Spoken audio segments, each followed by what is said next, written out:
I am so excited to be here.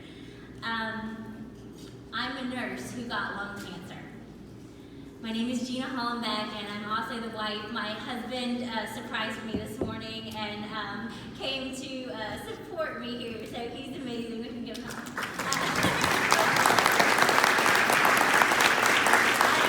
I'm also a mother of 2 sons, and I'm the president of Alpha Positive. I am the perfect example that anyone with lungs can get lung cancer. I am so excited that you guys invited me back, because last year when I talked at the very end of my speech, I said that we need to move past prevention and we need to move towards better clinical trials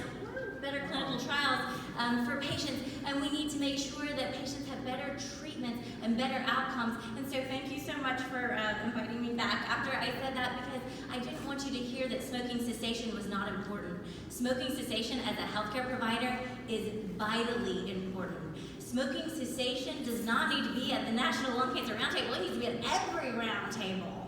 It needs to be not just important on November National Lung Cancer Awareness Month. It needs to be important every single month. Smoking cessation is extremely important. So I hope you hear that message from me, even though I'm a non-smoker who got lung cancer.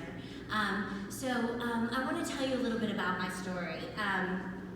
A lot of you got to hear it last time, but in 2015, I was a runner and an athlete, and I developed a cough, and the cough wouldn't go away, and I didn't get worried about it until I started losing weight. And as a nurse, that was a red flag, and I went to my healthcare provider. In fact, over the course of about 4 to 5 months, I went to 4 different healthcare providers, and I begged for a chest x-ray, and they all told me no. Gina, you're 38 years old, you just ran a 5K, you've never smoked in your life, why would you need a chest x-ray? So until I self-paid for a chest x-ray and took the chest x-ray report to the emergency room, no one took me seriously. When I went into the emergency room with the chest x-ray report, the ER doc did a CT scan, which was very ominous, and so he sent me directly to a pulmonologist who did a biopsy, and there we found out that I had adenocarcinoma, non-small cell lung cancer.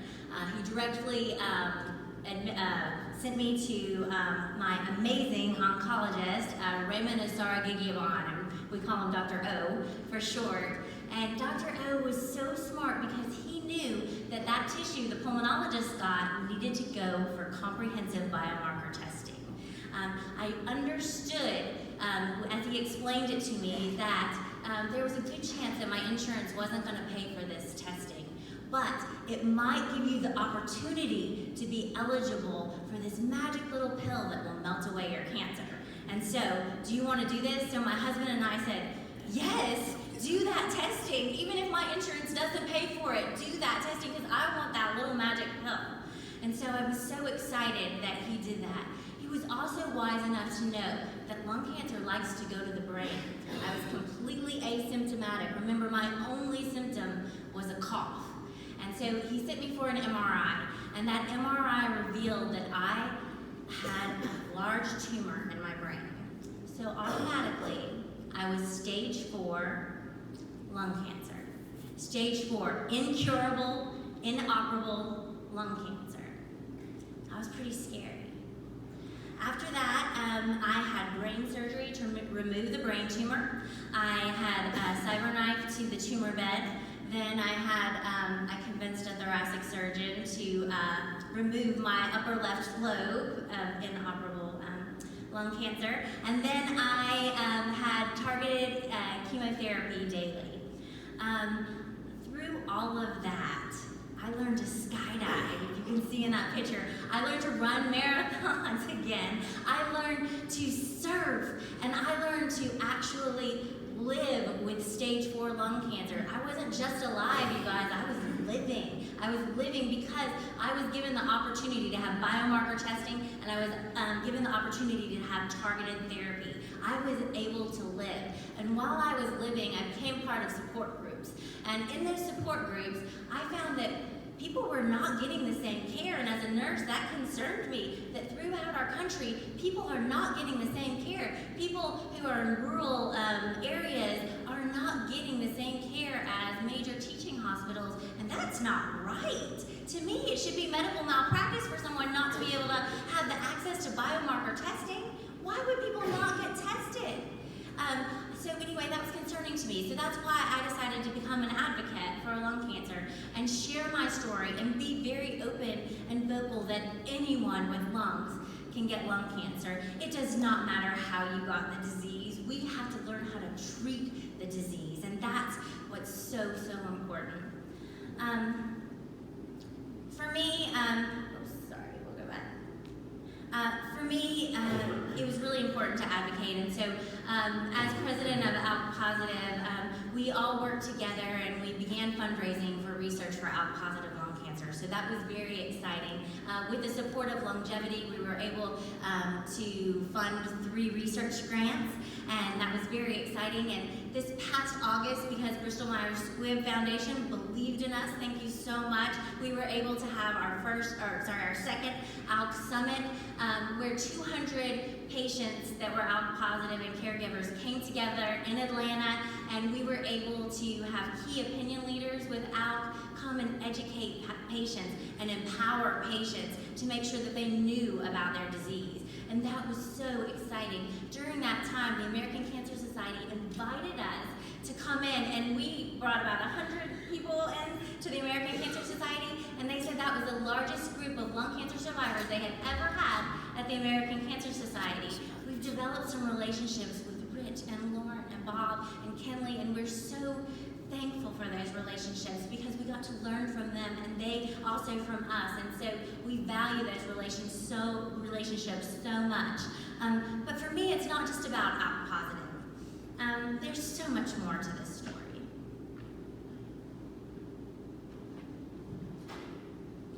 When I began to look at it, I went to my doctor, and I wanted to have a graph too, just to be cool. So if you look right here, my doctor was doing an incidental nodule program. The green line right there shows the number of cancers that they have identified with the incidental nodule program. So those are malignancies. The bottom line is blue, and that's through low-dose CT screening. So we're still identifying things. But what's important to see is that 5 cancers were found in the nodule program for every 1 for the low-dose CT screening. But the more important thing that I want you to hear is 70% of those malignancies found in the incidental nodule program did not qualify for the screening criteria. So that's really important. I have to ask everybody in this room, do we believe that anyone with lungs can get lung cancer? Because if we believe that, our screening criteria needs to reflect that. So that's something that I want you to hear. About a year after I was diagnosed, my friend Kathy, a high school friend Kathy, was also diagnosed with lung cancer. So she came to me and she said, "What do I do?" And I said, "You go see Dr. O because I'm having some great results over here." So she did. She went to go see Dr. O. She was a 20-year smoker. She was EGFR positive. I expected her to have the same outcomes that I did, but she didn't. She died 10 months after diagnosis.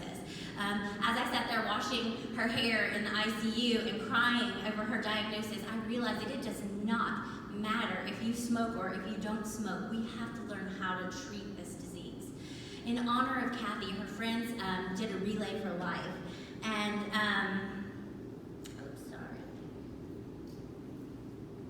there we go. Her friends did a Relay for Life, and I was so excited to support and run for Kathy for the Relay for Life, but this is in 2016 at that point. So I went and I thought Relay for Life was for a race for lung cancer, but it wasn't. It was for American Cancer Society, but I thought, that's great. I want to run for American Cancer Society. So I wanted to find out what American Cancer Society did for patients just like me, and I couldn't find anything. So I was a little bit disappointed about that. And so our group, ALK Positive, is run by committees. And so I don't do the work of ALK Positive, all the team members do. And our Alliance team member reached out to American Cancer Society, and they said, "What, in a very teachable way, tell us what you do for patients like us." And because of that relationship, because of them being open with us, we found out that they actually did do some stuff for us. They did quite a bit for us, in fact. 2011, they were the ones who funded the grants for Out Positive to get on the first drugs of crizotinib. So that's really important. A lot of people don't know that. And so because we created that relationship, we wanted to continue to have that relationship. And so we're thankful for that. And this last Lung Cancer Awareness Month, this was the messaging that was out there. It was, can you read that bottom one? It says 65% of newly diagnosed cases are not smokers. And that was so exciting to me because that's giving the message that anyone with lungs can get lung cancer. There were also videos that said lung cancer is not just a smoker's disease, and it also showed that 83 grants were the number of grants that were supported by the American Cancer Society. So there were new things coming. So there's changes that are coming, and it's so exciting to see that public messaging. But we have to be aware that the American Cancer Society has a huge voice, and the messaging that's put out there is very, very important. And so I feel like working together, we can get some really great messaging. Now, when it comes to biomarker testing is the reason that I was allowed to live. And I don't mean just be alive, I mean truly, truly live. And I feel like it should be medical malpractice for someone not to have that opportunity. 100% of non-small cell lung cancer patients need biomarker testing. They deserve the opportunity to live. They deserve the opportunity to find out what is driving their cancer, and we can learn to stop it. We can't learn to stop it unless we know what's driving it. These images like this were made by a very talented member of our group, and Danielle is actually a member of our group, and this shows how she can live. And Ellie, who created this image, says she won't be satisfied until this is on every bus stop and that there is a public message that 100% of non-small cell lung cancer patients need to be tested. I know that 100% of patients deserve the quality of care that I got. I know that together we can do this. You in this room were invited to the National Lung Cancer Roundtable because of your expertise in lung cancer. And each one of us brings a special job and a special trait to this team. And working together and collaborating together as a team is where we're going to make an impact when it comes to lung cancer. We also have to realize that you guys, you're the expertise. You're the A-team. And as a team, we have to acknowledge that 20 plus years of messaging that smoking can cause lung cancer has turned into smoking does cause lung cancer, which means smoking is the only cause of lung cancer. And that's really important that we acknowledge that that message is here, because if we don't acknowledge that, then we can't do anything about it. We have to make sure that the message is anyone with lungs can get lung cancer. And it's very, very important to do that. The title of my session is Personalized Medicine in Sight for Lung Cancer Patients. Guys, it's in sight. It's right here. It's right now. It's an NCCN guideline. We just have to utilize it, and the time to do that is right